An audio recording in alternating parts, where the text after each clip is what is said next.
expanding. Okay? That's why a lot of houses that have been built energy efficient, they're going wider cavities in the walls to get more insulation. Does that all make sense? A lot of people cram insulation and think they're getting a better deal out of it. And it's absolutely not the case.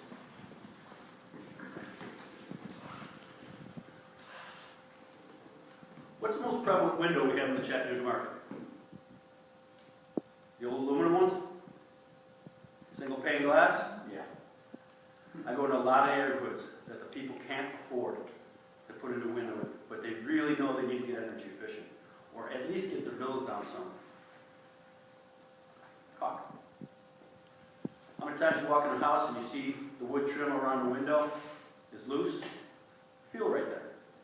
You feel the cool air coming through there. Run a bead of caulk. And it's real simple. I'll teach you a couple tricks as far as caulking. Get a sponge and a bucket of water. Take your caulk, spread it down that area. Take your finger, run it down, take your wet sponge, wring it out, run it right down there, and you'll have a true pristine caulk line with a latex caulk. Now, with a silicone, which is what I'd like to see you use on a window, if you have a broken pane, this will do wonders to stop the airflow from coming through there. All it takes is denatured alcohol.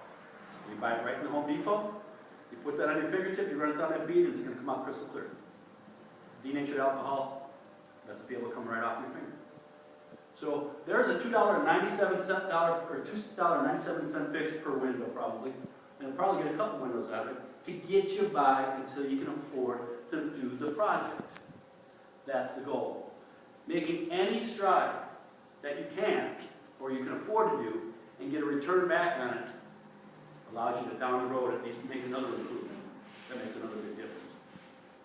Now, Barbara asked me to talk about, what progression I would do or what I recommend to my customers as far as the progression, as far as projects go. And I'll get into that. Because why I'm leading with these things? Because it's lane of least resistance. We're creating an avenue to make some initial savings with very little investment. Speaking of those windows, if you go up to your window and you feel a whole lot of cold air coming through there, typically around that window's not insulated. A lot of installers don't do it. Great stuff. Expandable foam insulation. Another thing I see is, look underneath, when you're doing this audit at your home, look underneath the kitchen cabinet, underneath the sink. Or look under if you have an access hatch to a tub, where the plumbing supply comes up, or the plumbing supply comes out of the wall. A lot of times the contractor's not very good, he cuts a hole bigger than the pipe, right? And then just leaves that for cold air to come through. Or you're conditioning that air, it's a place for it to escape. Seal goes up. What I want you to be careful of when you're doing those kind of things, though, is if you're trying to do it around some duct work or something, make sure that's not a combustible duct. Okay, you don't want to seal that up with a product like this because it can cause fire. But around plumbing pipes, absolutely.